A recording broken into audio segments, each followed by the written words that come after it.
자, 두 번째. 이번 시간에는 이제 지난번에 주역의 구성을 학습을 하셨고, 이번에는 이제 주역이랑 또 육효의 구조, 그리고 이제 주역과 관련된 응용력, 여러분들이 궁금해 하실 만한 내용들을 얘기를 해 봐야겠죠. 일단은 주역의 구조는 구성 같은 거는 이제 경전에 대한 부분 말씀드렸었죠. 경과 전으로 돼 있다. 그리고 이제 주역에 대한 이제 막대기라고 하죠. 막대기. 효라고 합니다. 그 효의 모양을 보면 이제 긴 게 이어져 있는 양이고 중간에 끊어져 있는 게 그게 음입니다. 이렇게 끊어져 있고 이어져 있는 이 효가 한 개가 형성이 되면 이걸 가지고 볼 수 있는 게 음량입니다. 긴 것은 이어져 있으니까 양이 되고 끊어진 것은 당연히 음이 되겠죠. 이렇게 해서 효 하나로 볼 수 있는 것은 음량이고요. 이 효가 두 개가 중첩이 되면 거기서 이제 사상이 나옵니다. 우리가 흔히들 사상의학에서 많이 들어본 태양인 태음인 소양인 소음인, 거기서 이제 인자를 빼면 그 자체가 이제 사상을 얘기하는 거죠. 태양, 태음, 소음, 소양. 그래서 우리가 사주를 볼 때 이 오행에 대한 근거를 이 사상에서 출발합니다. 이 사상에 해당하는 이 금목수화에 토를 집어넣어서 그걸 가지고 또 오행에다가 음량을 구분해서 간지를 만든 거죠. 그래서 이 사상에 대한 부분이 정말 중요한 오행의 토대가 됩니다. 여기 중심이 이제 있느냐 없느냐의 차이가 사상이냐 오행이냐 이렇게 되는 거죠. 그런데 주역에서는 여기서 또 한 번 변합니다. 그러니까 음량이 변하면 사상이 되고 사상에서 8궤가 되면 3변하는 거죠. 그래서 8궤라는 것은 이제 사상에서 출발하기 때문에 태양에서 출발하느냐, 태음에서 출발하느냐, 소양에서 출발하느냐, 소음에서 출발하느냐에 따라서 거기서 또 음량을 또 구분을 합니다. 그래서 이렇게 음량이 하나 깔리면 거기에 또 사상이 깔리고 거기에 또 이제 8궤가 사상 위에 중첩이 되는 거죠. 그러니까 결국에는 음량, 사상, 8궤 이런 식으로 변화한다. 이렇게 보시면 되는 거죠. 그것이 3효를 얘기하는 겁니다. 효 한 개로는 음량을 얘기하고 두 개로는 사상을 얘기하고 세 개로는 8궤를 얘기한다. 당연히 8궤는 8팔자니까 8개가 있다는 얘기고 사상은 4개, 음량은 말 그대로 2개를 얘기하는 거죠. 그러니까 2개, 4개, 8개 이런 식으로 계속 분화되는 거죠. 그래서 이 8궤라고 하는 것이 어떻게 보면은 음량과 사상이 알파벳이라든지 뭐 자음과 모음의 부분이라고 하면 그걸 통해서 만들어진 단어가 8궤가 되는 겁니다. 그 8궤를 중첩시켜가지고 배열을 하면 문장이 되는 거죠. 그래서 8궤를 다른 말로 소성궤라고 얘기하고요. 8궤가 중첩된 64궤. 8궤가 8궤를 만날 수 있는 경우의 수가 88에 64가 되겠죠. 그래서 64궤를 또 다른 말로 대성궤라고 얘기를 합니다. 그러니까 8궤라고 부르기도 하고 소성궤라고 부르기도 하고 64궤라고 부르기도 하고 대성궤라고도 부른다는 것을 여러분들이 인식해서 소성궤는 뭐고 8궤는 뭐고 이렇게 혼동하시면 안 되겠죠. 그리고 8궤는 3효로 이루어져 있고 64궤, 즉 대성궤는 3효로 이루어진 8궤가 2개가 중첩된 거니까 효가 6개가 되겠죠. 그래서 6효라고 얘기를 하는 겁니다. 여기까지 아는데 큰 어려움이 없었다라고 하시면은 여러분은 확실하게 주역에 대한 구조를 이해하고 계신 겁니다. 그래서 우리가 컴퓨터에서 쓰는 이 디지털 신호 체계도 0과 1로 이루어져 있죠. 그 0과 1이라는 부분도 결국에는 음량의 사인이라는 얘기죠. 디지털에 대한 그런 신호가 결국은 음량이다 이겁니다. 그래서 주역의 구조가 그렇게 된다고 하면 우리는 결국은 외국어를 공부하듯이 주역에 대한 어떤 구성, 언어 이런 걸로 각 단어, 뭐 그전에는 당연히 뭐 알파벳이라든지 자음과 모음을 이해해야겠죠. 그래서 그것으로 인해서 하나의 단어를 만들고 그 단어로 문장을 구성해 나가는 겁니다. 그러면 이 문장을 보고 아 이게 지금 현상을 이런 식으로 표현을 하는 거구나 라는 것을 이제 알게 되면 점을 보든 괴에 대한 현상을 인식을 하든 어렵지 않게 되는 거죠. 그리고 육효에 대해서 설명을 이제 하자면 주역에는 이제 괴가 있고 그 괴는 3효로 이루어져 있다 했죠. 이 3효에 대한 8궤에 대해서 6효에는 이제 거기다 납갑이라고 하는 이 간지를 붙입니다. 그래가지고 우리 그 사주 공부하시는 분들은 아주 쉽고 편하게 배우실 수가 있어요. 그게 8괴마다 붙일 수 있는 이 납값이 다 정해져 있어요. 그래서 이것은 뭐 외우시든지 아니면 이런 식으로 된다는 것만 이해하시면 이런 식으로 여기에 지지가 뭐 자인진이 붙는구나, 축해유가 붙는구나, 미사묘가 붙는구나, 이런 식으로 외우시면 돼요. 그것은 이제 8괴 하나하나 설명을 하면서 제가 이야기하겠죠. 근데 육효라는 것은 사실 주역에서 출발한 거기 때문에 제가 주역 공부를 하면서 육효도 하시는 분들 많이 만나는데 대부분 육효를 공부하시는 분들은 이 납값을 가지고 하는 생극제와 형충파해라든지 이런 것만 보시고 주역에 대한 정통 이론을 모르시는 분들이 참 많더라고요.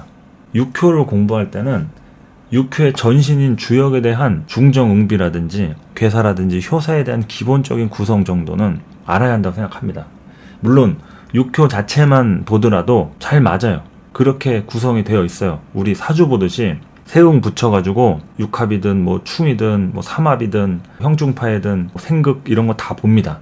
그래서 정확하게 공막 맞았는지 언제 어느 때 음기를 잡고 돌아간 사람이 언제 다시 오겠는가 뭐 이런 것도 맞히기도 하고 참 육효로 볼 수 있는 분야가 많아요. 근데 많은데 육효라고 해서 육효만 보는 게 중요한 게 아니라 주역에 대한 정통 이론 이 부분에 대해서 어렵다고 하고 그냥 넘어가면 안 된다는 얘기죠. 괴에 대한 부분 그리고 또 효에 대한 부분 이거를 이해하고 그 다음에 또 8괴에 대한 속성 육효 하시는 분들이 8괴도 제대로 모르시는 분이 많아요. 그냥 세하고 응 보고 형충파해라든지 삼합 이런 걸로만 이제 보는 거죠. 효가 하나하나 납값을 붙여가지고 지지가 붙어 있단 말이에요. 그 부분에 대한 게 결국은 8괴 안에 있는 거고 또 동효라고 하는 것을 잡으면 그 동효가 결국 상괴에 있느냐 합괴에 있느냐 이게 나온단 말이에요. 그렇기 때문에 그 부분에 대한 것을 해석하기 이전에 소성괴라든지 대성괴에 대한 인식이 되어 있어야 더 풍부한 해석을 할 수가 있는 겁니다. 그러니까 조금이라도 육효 공부를 하신 분이 있을 수도 있고 아니면 뭐 육효 공부하시는 분이 있는데 뭐 이렇게 잘 보신다더라 하시는 분이 있을 수 있어요. 하지만 주역을 모르시는 분들이 좀 많은 것이 현실이고 그 주역의 원리적인 부분을 이해한 다음에 육효의 부분을 갖고 접근하면 아주 더 디테일한 해석이 나올 수 있다라는 거죠. 그래서 육효에 대한 부분은 납값을 붙여가지고 하는 주역을 응용한 응용역이다 이렇게 보시면 되겠습니다. 그리고 원래 정통 주역은 64괴마다 이 괴사가 붙고 그러니까 쉽게 얘기하면 64개 스토리가 큼직큼직하게 되어 있다는 얘기예요. 그리고 괴 안에 6개 또 세부적인 스토리가 있는 거고요. 그러니까 64개 하면은 첫 번째 건유천괴에 대한 스토리가 하나 크게 있고 건유천괴 안에 1-1부터 1-6까지 존재한다는 거죠. 그러니까 큼직하게는 괴사, 세부적으로는 효사 이런 식으로 해가지고 두 개의 괴사와 효사로 풀이를 하는 거죠. 당연히 점을 쳤다 그러면은 그 괴를 우리가 얻을 때 괴에서 반드시 동효라고 하는 것이 나옵니다. 동효라고 하는 것은 효가 동했다라는 뜻인데 아까 괴가 있고 효가 있다고 했죠. 효는 괴에 대한 세부적인 부분이라고 했고 대성괴 즉 육효 안에 동할 수 있는 효의 경우의 수를 얘기하는 거예요. 그래서 이 동효가 나오면 그 동효에 관련된 스토리로 우리가 어느 정도 위치에 있는 어떤 문제인가 이거를 이제 해석하는 거죠. 그래서 이 동효에 대한 경우의 수는 두 가지로 나눕니다. 두 가지. 자, 첫 번째로는 다동법 있고 두 번째로는 단동법 있습니다. 다동법은 뭐냐면 동효의 개수가 0개, 즉 무동이죠. 동하지 않는 것이 나올 수 있어요. 그러니까 0개에서부터 6개까지 동할 수가 있어요. 그러니까 6개가 동하면 괴 안에 있는 효가 다 동하는 거예요. 그것은 이제 건유천에서 다 동할 수도 있고 곤유지에서 다 동할 수도 있고 이런 식으로 나오는 거죠. 이렇게 6개에서 10개까지 경우의 수를 다 살피면 64개가 64개를 다 만나는 거예요. 그럼 64 곱하기 64를 하면 4096가지의 경우의 수가 나옵니다. 이것이 이제 다동법을 했을 때 나올 수 있는 경우의 수인 거예요. 다동법은 점을 치는 방식이 있는데 총 3가지가 있어요. 약서법과 중서법, 본서법 이런 식으로. 약서법은 3변서를 얘기하는 거고요. 중서법은 6변서, 본서법은 18변서를 얘기합니다. 그냥 이런 게 있다고만 이해하시면 됩니다. 여러분들이 이걸 다 암기하실 필요는 없고 그냥 이런 게 있구나 하시면 돼요. 어렵게 생각하실 필요 없습니다. 그래서 우리가 방금 얘기한 다동법은 중서법하고 본서법을 할 때만 나와요. 그리고 단동법은 약서법에만 나옵니다. 그래서 단동법은 동효가 무조건 하나로 존재하는 거예요. 단동법은 말 그대로 단 하나의 동효를 얘기한다. 그러면은 동효가 하나가 나오면 64개가 만날 수 있는 경우의 수는 각 6개씩 64 곱하기 6 하면 384효소가 되는 거죠. 그래서 제가 강의할 주제에 대한 부분들은 다동법이 아니라 단동법에 대해서 얘기를 하게 될 겁니다. 왜냐하면 다동법을 하시는 게 원래 정통주역의 핵심이기도 하고 육효를 보실 때도 거의 그렇게 하시는데, 그렇게 여러 효가 동한 부분을 공부를 하시게 되면 어느 효를 기준으로 삼아가지고 해석을 해야 할지 난감할 경우가 많아요. 저도 처음에 공부할 때 그랬고요. 그래서 효가 하나가 존재하는 이 단동법으로 시작하면서 저는 일단 단동법에 대한 약서법, 즉 삼변서에 대한 부분으로 얘기를 합니다. 그리고 지금 얘기하는 정통주역에 대한 부분이 이제 괴사와 효사를 가지고 그걸로 이제 해석을 한다, 이렇게 말씀을 드렸습니다. 그래서 그 괴를 어떻게 해서든 막 뒤집고 음령을 변환시키고 이런 식으로 해가지고 다양하게 이제 본다는 얘기인데, 착종괴라든지 뭐 배합괴, 도전괴라든지 혹괴라든지, 이게 이제 오리지널 정통주역의 모습이라 하면 매화역수라고 하는 부분이 있습니다. 매화역수라고 하는 부분은 주역을 응용한 응용역인데, 다른 말로는 매화점 또는 관매점이라고도 합니다. 그 소강절 선생이 주역을 응용해서 창안한 전법이죠. 일반적으로 괴사하고 효사로 해석하는 일반 정통주역하고는 다르게 동효로 잡고 채괴하고 용괴로 나눕니다. 그러니까 사주처럼 생극제화로 해서 극하느냐 생하느냐 이걸 가지고 길흉을 따지는 거예요. 그러니까 주역에 대한 괴사나 효사를 몰라도 괴에 대한 오행이 있어요. 그래서 그 오행을 가지고 생극제화로 보는 겁니다. 그래서 사주를 공부하시는 분들은 매화역수라든지 육효점으로 공부하시는 게 일단은 주역을 입문하는데 재밌습니다. 음양 오행에 뭐 목생화, 화생토, 토곡수, 금극목 이런 거 다 알잖아요. 그렇기 때문에 우리가 아무것도 모르는 초짜가 주역을 배우는 것보다는 훨씬 월등하게 이해할 수 있다는 얘기죠. 그렇기 때문에 제가 단동법을 하는 이유가, 매화역수는 반드시 단동법에 해당하는 단 한 개의 동효를 허용합니다. 동효가 없어서도 안 되고요. 동효가 2개 이상 돼도 안 됩니다. 그래서 매화역수를 잡괴할 때는 반드시 상괴하고 합괴를 잡괴하고 동효를 하나를 꼭 잡게 돼 있어요. 그래서 이 매화역수에 대한 이야기는 차차 나중에 사례라든지 이 매화역수로 볼 수 있는 부분들을 얘기를 하겠습니다. 당연히 경우의 수는 384분의 1의 확률이 되겠죠. 그리고 두 가지가 더 있는데, 초시영림이라고 혹시 들어보신 분 있으실 겁니다. 이 초시영림은 경방의 스승인 초연소라고 하는 사람이 지은 역이다 해가지고 이제 초시영림, 초시가 지었다 이 얘기죠. 4096가지의 경우의 수를 다 분석해가지고 사전식으로 만든 겁니다. 엮어놓은 거예요. 그래서 이 다동법, 아까 얘기한 64개를 각각 만나는 경우의 수를 다 해설해 놓은 거예요. 이것을 19절로 만들어가지고 엮어놓은 건데, 해설을 잘 하시는 분들 같은 경우에는 딱 보고서 이해할 수 있는데, 초학자가 보기에는 조금 어려운 문장들이 좀 있습니다. 그래서 초시영님은 점을 치고서 찾아서 읽으면 됩니다. 분량은 당연히 만만치 않겠죠. 권위천괴 하나만 하더라도 64개를 다 만나는 거니까 그 경우의 수를 책으로 갖고 있으려면 굉장히 무겁습니다. 그래서 어쨌든 초시영림이라고 하는, 사실 이거는 응용력이라기보다는 그냥 오리지널 정통 주역에 대한 사전 정도로 보시면 될 것 같아요. 초시영림은 사전이다. 4096가지의 경우의 수를 다 해설해 놓은 사전의 형식이다. 그리고 하락이수라고 있습니다. 이것은 진희 선생이라고 자미두수 창시하신 분, 그리고 관상학의 대가이신 분이 있는데, 그분이 이제 창안을 하고 소강절 선생이 완성했다고 알려진 하락이수죠. 이거는 사주 연월일씩 간지를 뽑잖아요. 그거를 수로 환산해가지고 천수와 지수 이런 식으로 해가지고 계산을 해서 괴를 뽑습니다.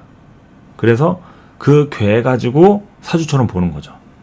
그러니까 하락이수는 점을 수시로 치는 게 아니라 자신의 생년월시 간지가 나온 것을 계산해가지고 자신의 평생운을 보는 개념 정도로 이제 보시면 되겠죠. 그러니까 이제 하락이수 같은 경우는 명리 공부는 하신 적 없는데 주역을 공부를 많이 했어요. 주역으로는 웬만한 건 다 해석하실 거 아니에요? 그럴 때 이제 사람들이 사주를 봐달라 하면은 사주는 볼 줄 모르는데 주역을 괴를 해석할 줄 아니까 그 생년월일시를 받아서 그걸로 이제 작괴를 하는 거죠.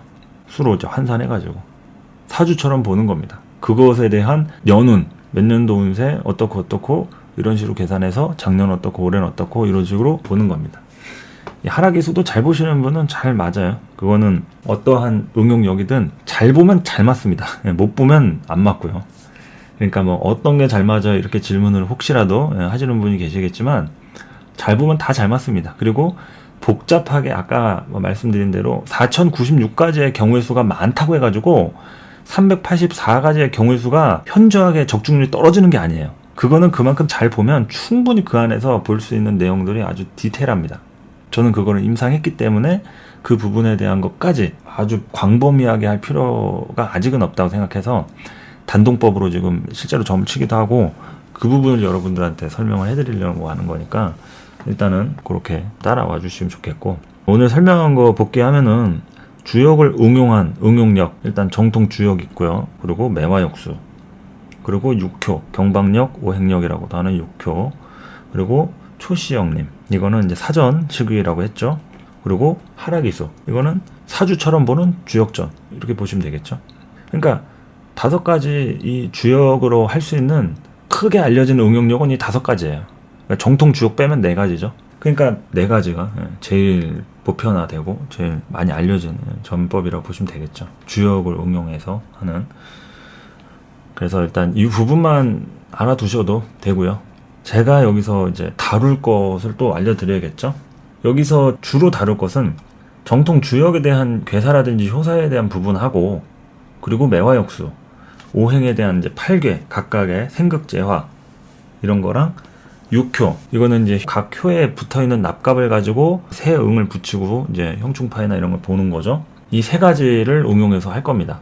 어떤 부분은 먼저 소개를 해드릴지는 뭐 하면서 이제 감을 잡아가겠지만, 일단은 제 계획은 그래요. 제가 공부를 그런 식으로 했기 때문에 일단 매화역수로 작괴를 하면 그 작괴한 부분에 대한 이제 효사나 계사, 그거를 이제 공부를 하고 그 부분에 또 납갑을 붙여가지고 이제 해석하는 부분, 이런 식으로 해서 쭉쭉쭉 하나씩 이제 설명을 이제 할 겁니다. 일단 오늘은 이제 사주와 주역에 대한 차이점을 설명을 하려고 했는데, 주역에 대한 응용력 설명이 조금 길어져가지고 끊고 다음 시간에 사주하고 주역이 어떻게 다른지, 또 차이점, 각각 사주의 한계와 주역점의 한계, 이런 거를 설명하러 오겠습니다. 자, 오늘 주역에 관련된 응용력 여기까지 설명하도록 하겠습니다. 감사합니다.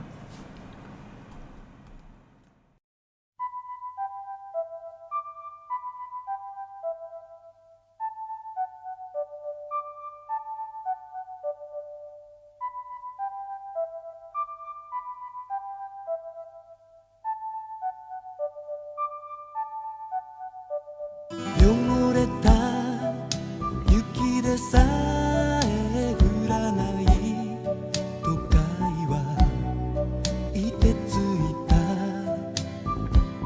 風を待つ窓の向こうに眠れない明かりを見つけて、素敵ねと君が言う、最後まで僕の思い出として誰よりも愛しく、最後まで君は君らしくて青春と呼べる人、すべてはミラージュの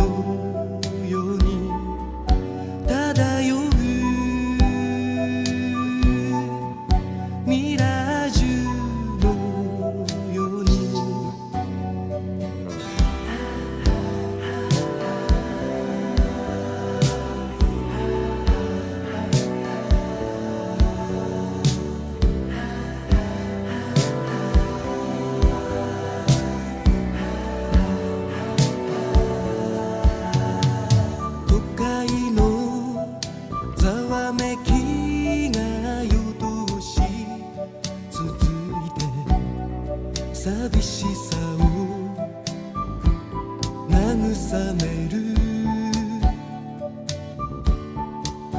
女だからと泣き顔を隠した君はふるさとが